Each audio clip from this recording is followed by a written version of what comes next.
up next on YoTV, we got Holistic Health. We also have Beat Diaries with Ming Toy. We also got Yo Thoughts coming to you live from the Tattoo Expo in SF. So stay here. That's what's happening.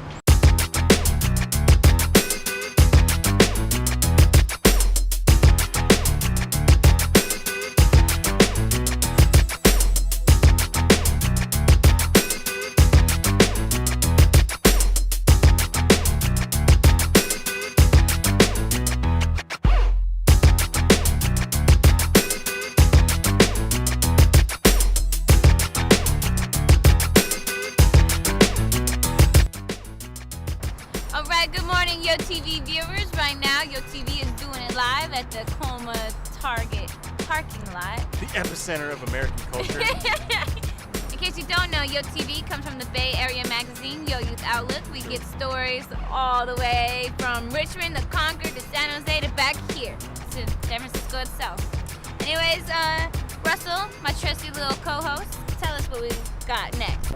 Our first segment is a profile of the nonprofit organization. They're called Upaya.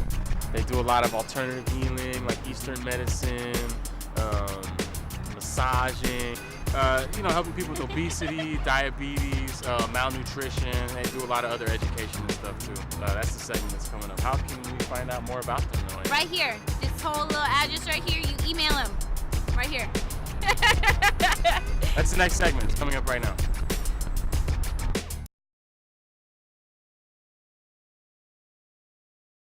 Upaya Center for Wellbeing is at Youth Uprising because I believe it's time for a change. I think the most critical part of incorporating holistic health and healing into a center like this is not only the service provision, but actually exposing young people to the broad range of possibilities in terms of health and wellness beyond the traditional medical model. What we are doing and have been doing at Youth Uprising is taking the model that's been developed at Upaya and bringing it to an area where it's completely absent. So we're taking it to an overexploited area in East Oakland where there's by and large neglect in terms of healthcare, and when there is healthcare offers, it's substandard healthcare that is offered, so it's crisis-based care, which is mainly emergency room type stuff, and it's drug-based care. So it's symptom suppression and more of a lot of what's a problem in that area already. They don't make you hurt. They don't use no chemicals or anything on you. They just use their hands and everything, and it's a painless way to get fixed. You always prefer natural things over chemical things or whatever you call that. So I think it's better because I think one, it's healthier. Either way, I know it's medicine, but it's healthier always to do it natural. Medicine or Western medicine, whatever they use, I don't know how it can really help you by taking a pill. It's different. Young people are brilliant. They need to be, just a little bit of information to start taking care of themselves and to see themselves as central to their own healing. That it's not somebody's going to bring something from outside that's going to patch you all up and make you all better, but that you are the first healer. It's sort of like a therapy, or I don't know what you would call it, and it's pretty relaxing. I mean, it's not nothing, painful, because most people think of therapy as something painful or, but no, it's pretty relaxing, and when you get out of it, it's, you feel better about yourself. You feel a difference in you after you're done with it. Low-income folks and you, young people especially, need to know about it, understand their bodies. What Upaya has done for me is, sometimes when I go in there, I be feeling all tight and stuff, and then when I leave, I get loose and I feel better. And every time I leave, I ask her what she done to me because I feel kind of better. You got a problem or it's something you need on your body or something aching, and you walk in, it's aching, and you walk out, and your body is fine. Before I go to Upaya, I feel all stiff and stuff. Then when I come out of Upaya, I feel all relaxed. The youth in the underserved community are falling through the cracks. The county is collaborating with the schools and is setting up comprehensive health centers at the school sites. And we're going to be the holistic healthcare providers throughout all of that system.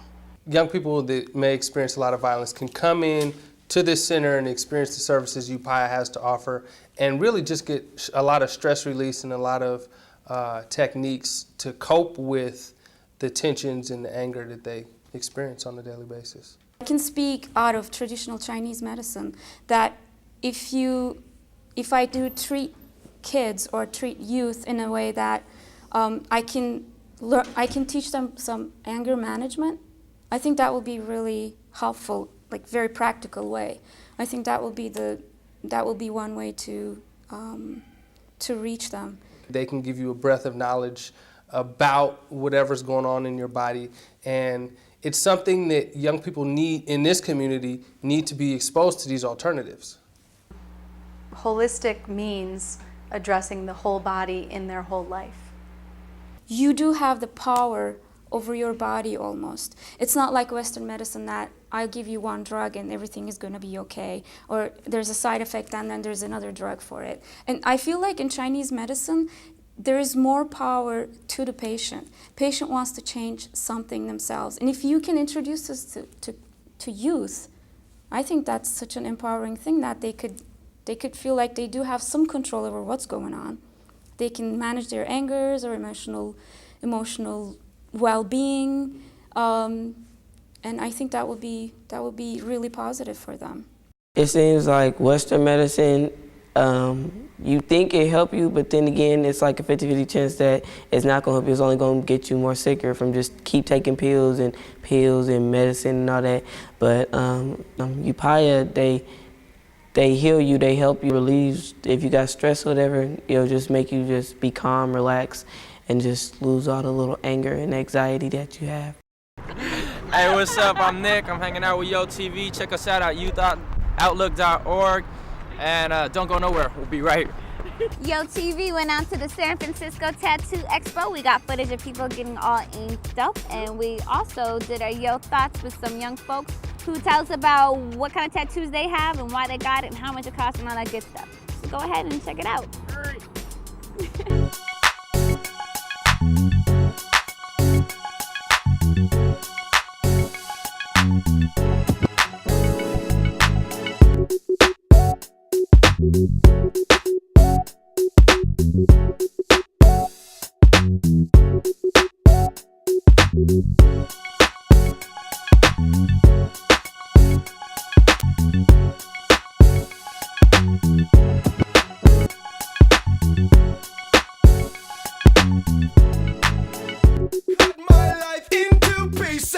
This is my last resort. Suffocation, no breathing. Don't give I cut my arm bleeding. This is my last resort. First one, 13, did it myself. That's a turf, you feel me? That's the whole pole right there, you know, the polar bear and the black, the 6200 black.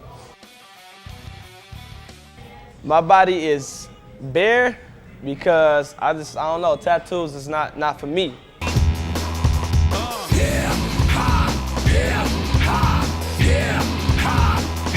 It's bigger than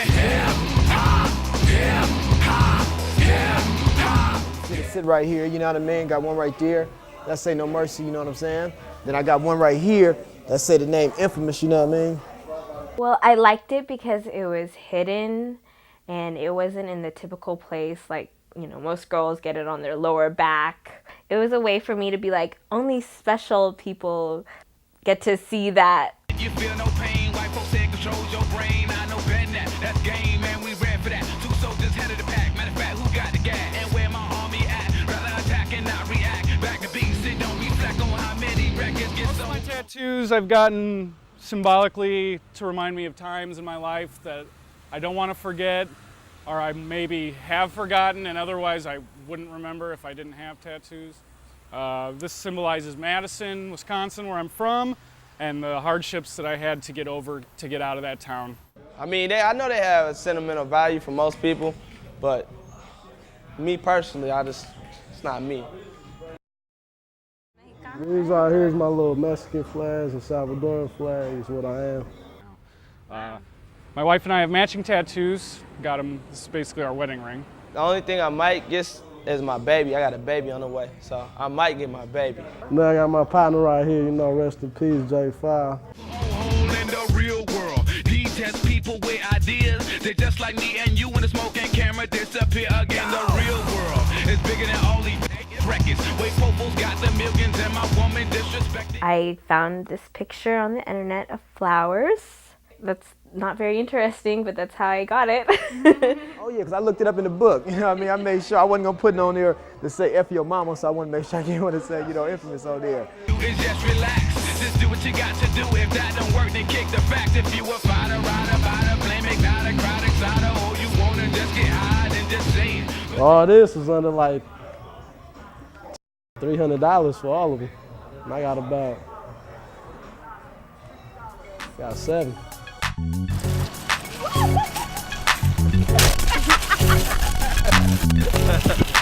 Oh my God!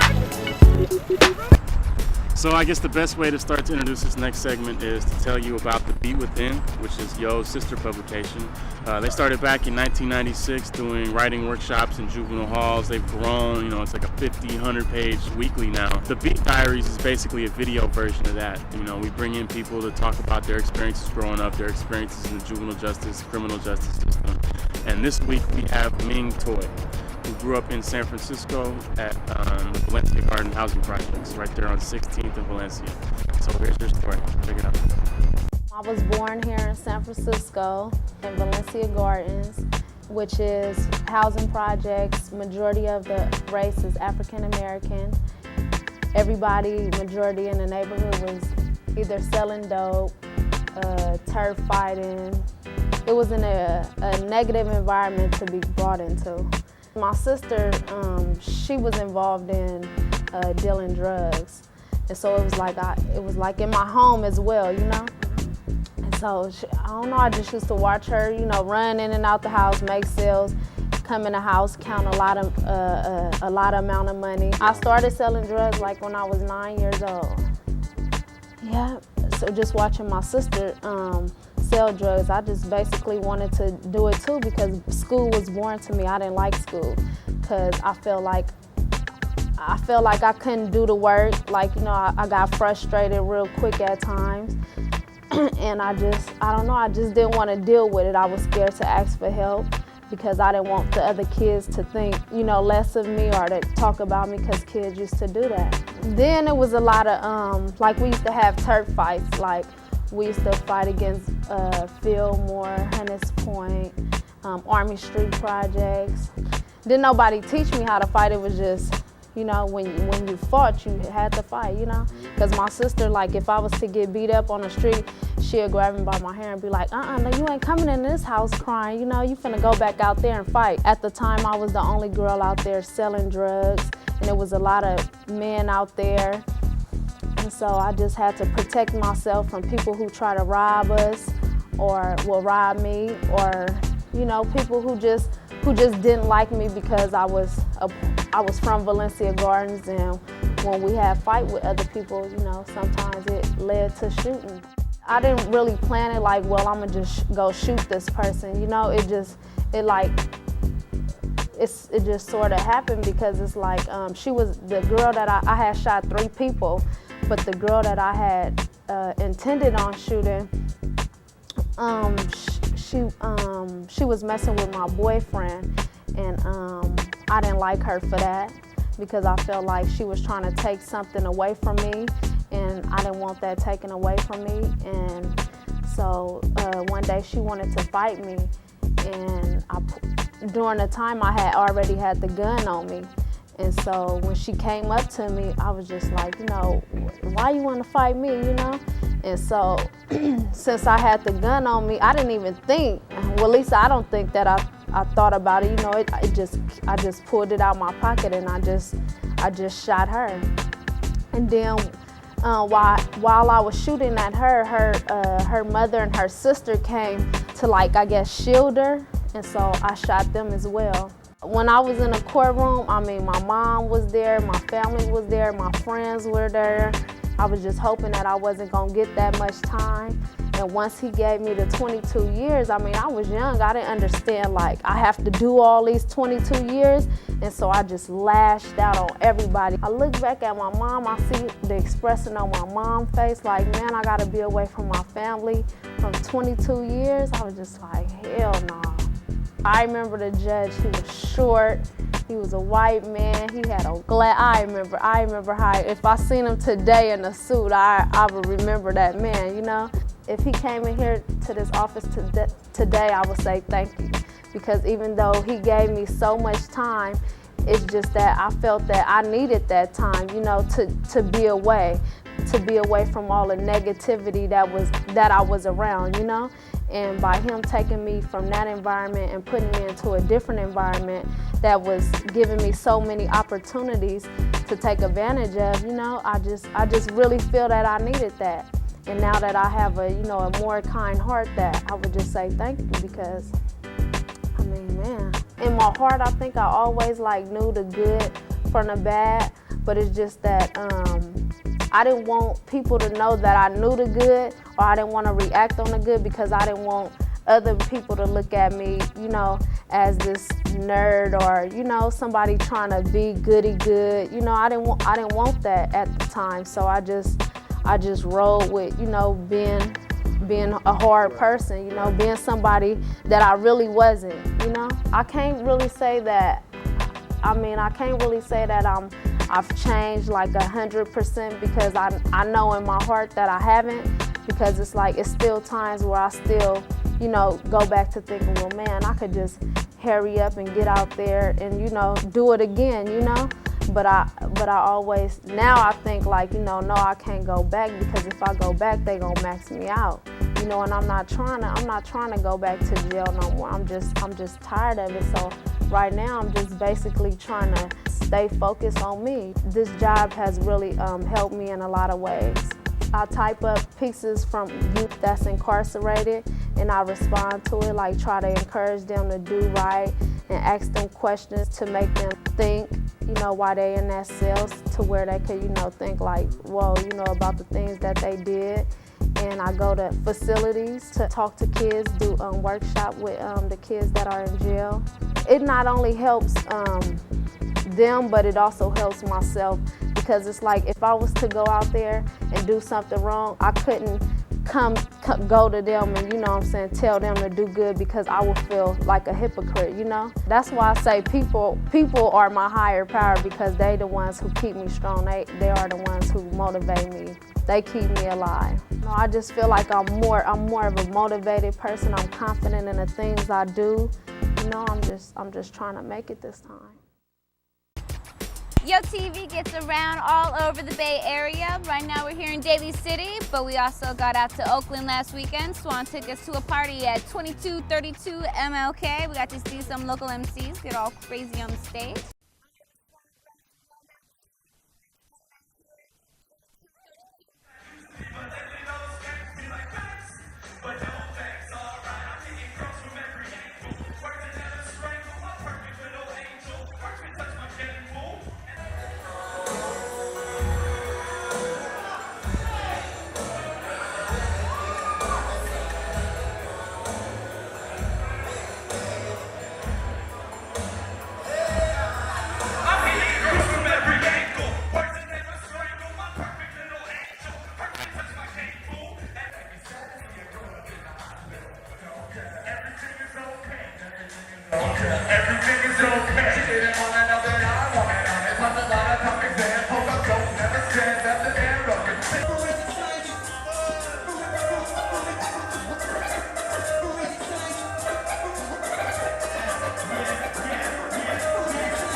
I know you're sad, but YoTV has come to an end.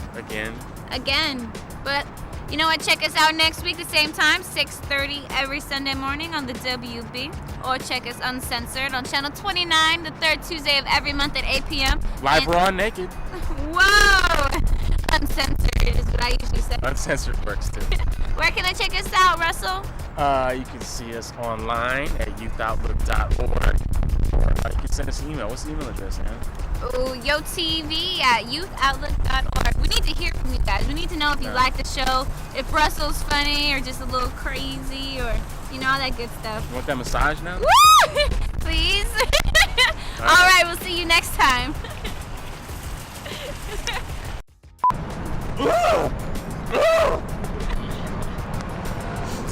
I'm like the golf thing in the Simpsons. What a weirdo. Oh. I don't. All right.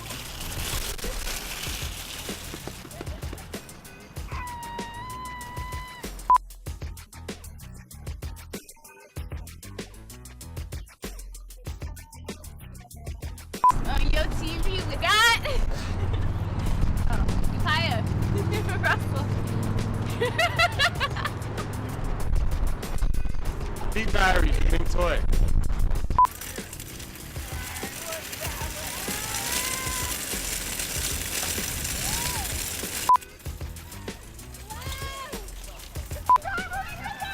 Wow.